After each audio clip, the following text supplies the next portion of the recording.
Taker, innovator and one of the most adventurous businessman Elon Musk के बारे में आज हम बात करेंगे और इनकी लाइफ के कुछ पागलपन भरे किस्से आपके साथ शेयर करेंगे जो कि यकीनन आपका दिमाग हिला देंगे।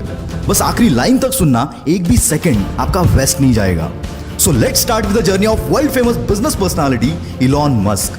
किसी भी नॉर्मल इंसान को कंप्यूटर प्रोग्रामिंग सीखने के लिए 6 महीने लगते हैं, पर इस बंदे में बचपन से ही कुछ खास बात थी।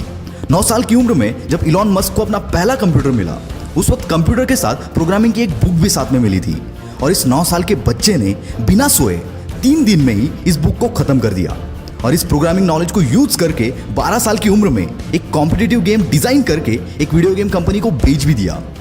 ऐसे ही कुछ अजीबोगरीब किस्सों से भरा है इलॉन मस्क का बचपन। कहते हैं इलॉन मस्क के पास फोटोग्राफिक मेमोरी है, यानी कि जो भी चीज वो एक बार देख ले उन्हें याद हो जाती है। ये बात तो आपने सुनी होगी कि इलॉन को स्कूल में काफी बुली किया जाता था, जिसकी वजह से इनका कोई दोस्त नहीं था और इसीलिए ये बंदा अपना ज्यादातर वक्त किताबें पढ़ने में गुजार देता था। इलॉन के भाई बताते हैं कि इलॉन 7-8 साल की उम्र से दिन के 15-15 घंटे पढ़ते थे। अभी आपको थोड़ा फनी लगेगा, पर यह एक्चुअल किस्सा है। बचपन में किसी से भी बात करते करते ये बंदा अपनी सोच में गुम हो जाता था। इसकी वजह से शुरुआत में इनके पेरेंट्स को लगा कि इलॉन ठीक से सुन नहीं पा रहे और इसीलिए इनके कान का ऑपरेशन भी करवाया गया, पर ऑपरेशन के बाद भी कुछ फर्क नहीं पड़ा। और फिर उनको पता चला कि इनका फोकस लेवल इतना ज्यादा है कि अगर ये कुछ सोच रहे होते हैं तो उन्हें आसपास की आवाजें तक सुनाई नहीं देती। वैसे तो इलॉन बचपन से ही इनोवेटिव होने के साथ साथ बिजनेस माइंडेड भी थे, वरना कौन सा 12 साल का बच्चा खुद का प्रोडक्ट बनाकर कंपनीज को बेचने की सोचता है। 17 साल की उम्र में इलॉन पेंसिल्वेनिया यूनिवर्सिटी में एडमिशन लेकर कनाडा शिफ्ट हो गए और वहां उनके कुछ दोस्त भी बने। उनके क्लासमेट्स को वाइल्ड पार्टीज का बहुत शौक था, पर एज रेस्ट्रिक्शन के चलते वो पार्टीज को अटेंड नहीं कर पाते थे। इस पर इलॉन और उनके फ्रेंड ने मिलकर एक जुगाड़ लगाया। उन्होंने एक ऐसा घर रेंट पर कर लिया जहां पर वो वाइल्ड पार्टीज अरेंज कर सकते थे और पार्टी में पर पर्सन $5 की एंट्री फीस चार्ज करते थे। इससे इनकी पॉकेट मनी और रेंट दोनों निकल जाता था। कॉलेज खत्म होने के बाद 1994 में अपने भाई के साथ मिलकर इलॉन मस्क ने अपना पहला स्टार्टअप Zip2 लॉन्च कर दिया। Zip2 से लेकर SpaceX, टेस्ला और OpenAI तक जितने भी स्टार्टअप इलॉन मस्क ने स्टार्ट किए, उन हर एक में इनोवेशन इस बंदे का प्राइमरी और सबसे स्ट्रॉन्ग पिलर था। Zip2 में वो अलग अलग बिजनेसेस के मैप्स और उनकी इंफॉर्मेशन Zip2 के वेबसाइट पर प्रोवाइड करते थे, जिससे बिजनेस ओनर्स को नेटवर्किंग में हेल्प मिलती थी। और इलॉन का ये बिजनेस चला।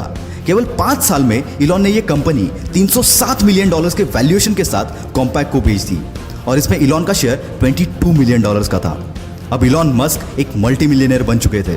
उनके पास अब एक बड़ा सा अपार्टमेंट, एक प्लेन और एक मैक्लारन F1 स्पोर्ट्स कार भी थी। ऐसे एक दिन इलॉन बैंक गए हुए थे। वहां उन्होंने देखा कि लंबी लंबी लाइनें लगी हुई थी और यही जन्म हुआ X.com का। इलॉन की यह कंपनी ऑनलाइन ट्रांजैक्शन केवल एक ईमेल के थ्रू प्रोवाइड करती थी। शुरुआत में तो लोग भरोसा करने के लिए कतराते थे, पर बाद में रैपिडली इनकी अच्छी खासी ग्रोथ हुई और आगे चलकर X.com पेपाल बनी। 2002 में eBay ने पेपाल को $1.5 बिलियन के वैल्यूएशन के साथ खरीद लिया। इसमें इलॉन मस्क सबसे हाईएस्ट यानी कि 11.7% के स्टेक होल्डर थे। उसके बदले उन्हें $165 मिलियन मिले और पेपाल के इसी डील के बाद जन्म हुआ पेपाल माफिया का। मतलब ये कि इसमें जितने भी शेयर होल्डर्स थे, उन्होंने पेपाल बेचने के बाद खुद की बड़ी बड़ी कंपनीज बनाई, जिसमें यूट्यूब, लिंक्डइन, SpaceX, टेस्ला, कीवा जैसे बड़े बड़े ब्रांड शामिल है। पेपाल के बाद इलॉन मस्क के पास काफी पैसे आ चुके थे। अब उन्हें पूरा करना था अपना स्पेस ट्रैवल का सपना, इसलिए रॉकेट खरीदने के लिए यह बंदा रशिया चला गया। वहां रॉकेट का नॉन निगोशिएबल $8 मिलियन का प्राइस सुनकर यह बंदा खाली हाथ वापस चला आया, पर आते टाइम अपने साथ एक जज्बा लेकर आया कि अब रॉकेट तो मैं खुद बनाऊंगा। पर किसी भी चीज को जीरो से शुरू करना इतना आसान नहीं होता, कई बार हार का सामना भी करना पड़ता है। पर इस बंदे ने किताबें पढ़कर एक्सपेरिमेंट कर करके रॉकेट को बनाना चालू किया। साथ ही इलेक्ट्रिक कार बनाने वाली कंपनी टेस्ला में भी इन्वेस्ट किया, पर इतनी कोशिशों के बावजूद नाकामयाबी बंदे का पीछा छोड़ने को तैयार नहीं थी। एक के बाद एक रॉकेट्स के टेस्टिंग फेल हो रहे थे। यहाँ टेस्ला भी फंडिंग ना मिलने की वजह से डूबने की कगार पर थी। एक समय तो ऐसा भी आया जब इस बंदे के पास आखिरी $40 मिलियन बचे थे और दोनों भी कंपनीज डूबने की कगार पर थी। इनके सामने 2 ऑप्शन थे, SpaceX में सारा पैसा लगाकर टेस्ला को डूबने दो या फिर दोनों में आधा आधा पैसा लगाकर दोनों को डूबने दो। और ऐसी सिचुएशन में इस बंदे ने दूसरा रास्ता चुना और फॉर्चुनेटली इनका चौथा रॉकेट चल पड़ा और साथ ही साथ इनकी किस्मत भी। SpaceX की कामयाबी देखकर नासा ने इनको $1.5 बिलियन का कॉन्ट्रैक्ट दिया, जिसने इनकी डूबती नैया पार करा दी। SpaceX और टेस्ला के साथ साथ इलॉन मस्क की कई सारी कंपनीज हैं जो कि इनोवेटिव कंपनीज हैं। जिसमें द बोरिंग कंपनी जो कि ट्रैफिक कम करने के लिए कई सारी जगहों पर वर्ल्ड क्लास टनल बना रही है। हाइपरलूप 1 जो कि एक नए तरीके का ग्राउंड ट्रांसपोर्ट है, जिसके जरिए हम 700 माइल्स का डिस्टेंस 1 घंटे में कवर कर सकते हैं। न्यूरालिंक जो कि एक अपाहिज इंसानों के लिए ब्रेन मशीन तैयार कर रही है, इसके चलते वो नॉर्मल इंसानों जैसे सारी चीजें कर पाएंगे।